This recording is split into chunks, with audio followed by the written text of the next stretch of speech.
Hello and welcome back to my channel.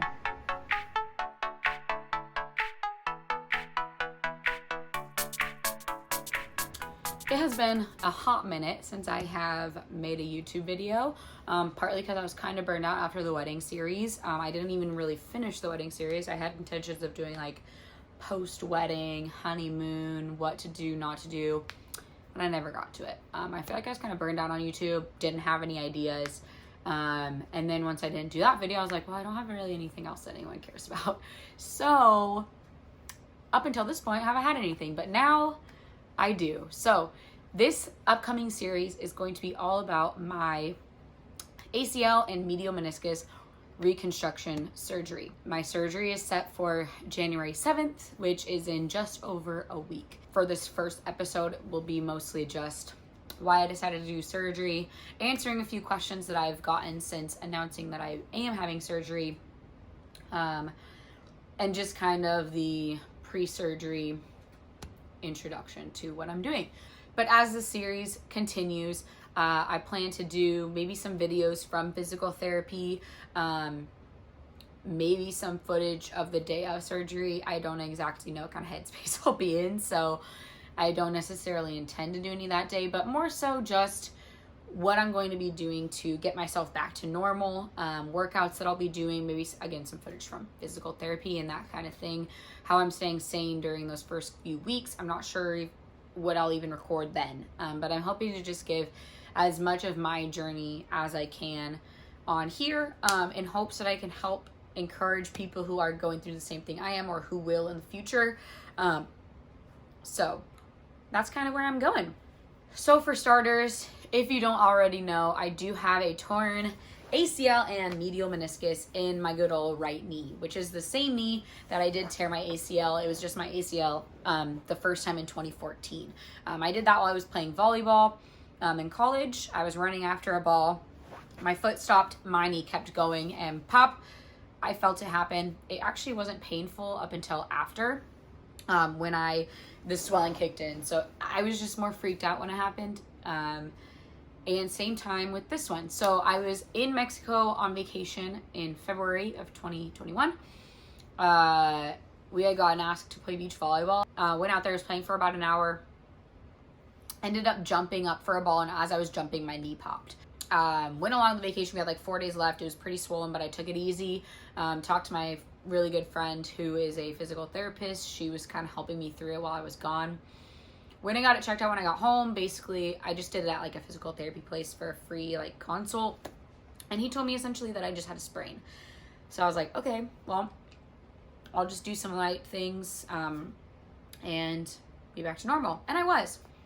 Fast forward to April, I was doing a fun outdoor workout. I ended up doing tuck jumps and it popped out again, but I kept going. It was probably not a good idea, but I just kept going. Woke up the next morning and it was super swollen. So that was the point where I was like, I need to go see a real doctor. Went and saw one. He scheduled an MRI and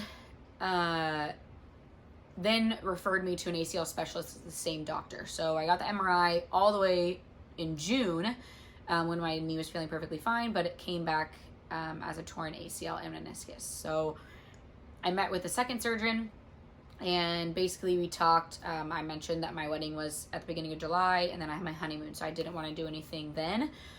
So we met again in August once everything was done, and I basically told him everything was feeling fine. I felt confident in everything I was doing, and he was like, well, you are young, so it may be good to fix it now, but I'm not going to push you if everything feels fine.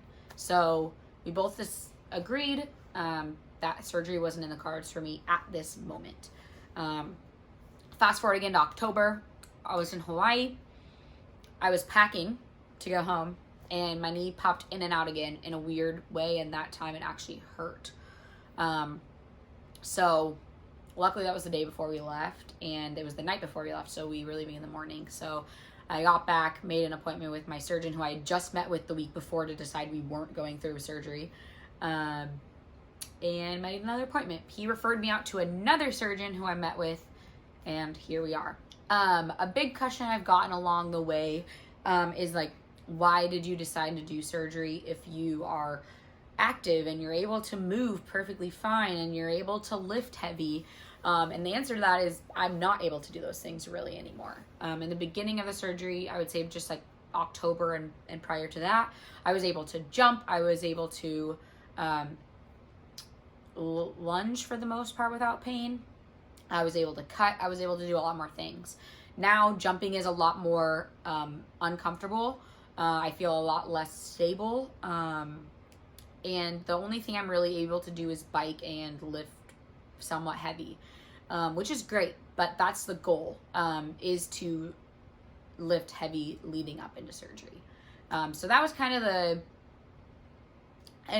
the decision was when October happened, I was like, well, I'm not able to do things very well anymore. I wasn't able to go on walks for a couple of weeks with my dog, which I love doing.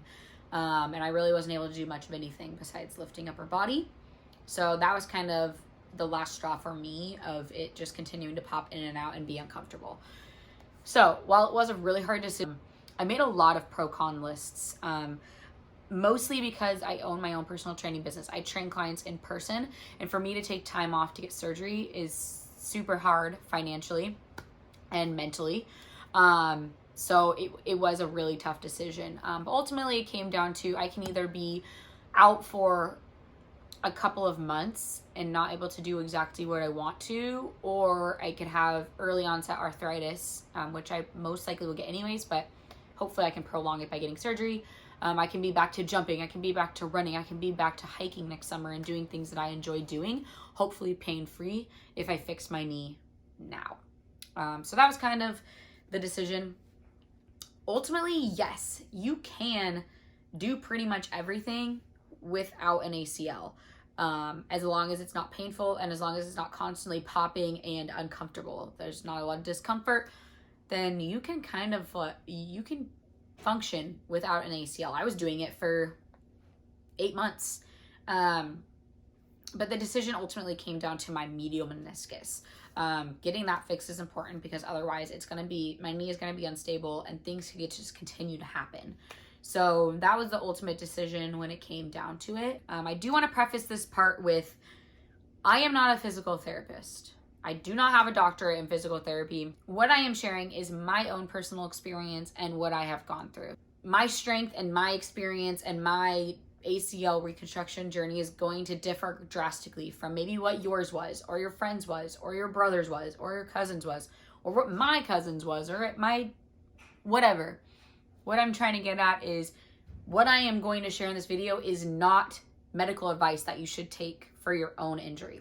So essentially the goal of this video is to just encourage and to hopefully motivate other people and kind of give people an idea of what an ACL rehab may look like. Again, it won't be the same, but at least it can give you an idea. The past 4 months, since September of 2021, I have been working with a physical therapist online. I found her through my really good friend who's a physical therapist. So my physical therapist, her name is Steph. Incredibly smart human being. I look up to her. She's just a really awesome person and has been a great support system for me throughout this, which is something very important in a physical therapist. She has a lot of knowledge that she has given me. She's helped me through this process. It's been a great experience. So my experience with her has just been strengthening up my legs. At first, it was to just avoid surgery as long as possible. And then once I decided to do it, it was to just get as strong as possible leading up into surgery, which is definitely not something I did the first time I tore my ACL. The first time I tore it, I got surgery a month after. I just went to the athletic training room at my college and we just kind of did some low impact things, making sure my quad was still firing, but I wasn't focused on strength. So that's been a huge difference. I am now in a break from working with her leading up into surgery, which is about a week and a half. And then post-op, I will work with an in-person physical therapist here for, I don't know how long. Could be 4 weeks, could be 8 weeks. It just kind of depends on what it looks like, but basically until my insurance visits run out, and then I'll kind of figure out what I'm going to do next, but I'll probably be doing a hybrid between in-person physical therapy and then starting up with Steph again. I highly recommend her. She works online, so she's also in a clinic in person as well, but she works online, so you can work with her anywhere. But if you want her information, let me know. I also dropped her information down in the bio. So yeah, that's been pretty much what I've been doing. A lot of quad isolation exercises to strengthen up my quads, a lot of hamstring isolation, strengthen my hamstrings leading up into surgery. As of right now, I plan to be non-weight bearing for about 3 to 4 weeks, hopefully 3, but that also just depends on my meniscus recovery. It could be up to 6 weeks that I would be non-weight bearing, which would be not fun. But again, there's not really any way to know until I have the surgery. So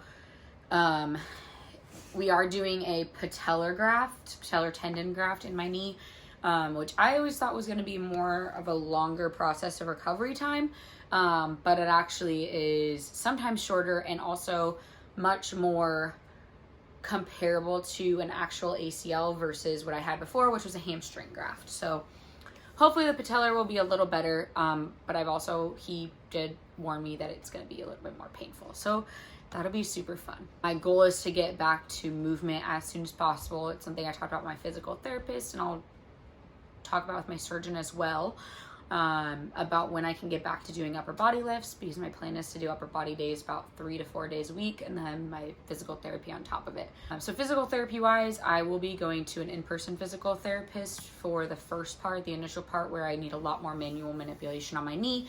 We're focused on more range of motion stuff and just getting the quads firing and all that kind of fun jazz.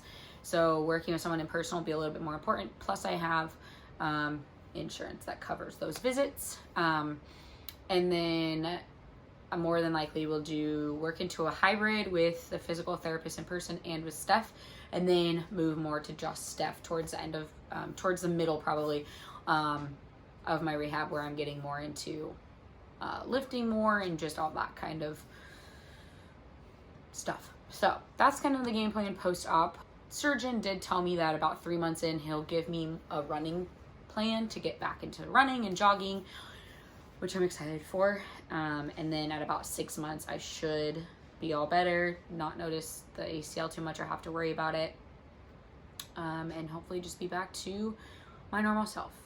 The first time I had surgery, I was back in 16 weeks or 4 months, and he was pretty surprised about that and kind of like that maybe it was a mistake. But I just wanted to play volleyball. So this time I'm not necessarily in any type of rush. I just want to be able to be more active for the summer. So that's kind of the overlook of my post-op game plan. I will be on crutches because I'll be non-weight bearing. So, and bed rest for the first weekish when I'm still easing off of the pain meds and all that fun stuff. This is kind of the first episode, if you will, of my ACL rehabilitation series. I'm super excited to continue to do these. This will probably be the only video I'll do prior to surgery. But I'm excited to take you guys along for the ride. I would love any suggestions you have for this series on what you would like to know, what you would like to see. So if you want to drop that in the comments below, I would love that. Make sure to give this video a thumbs up. Subscribe if you would like. And I will see you in episode 2.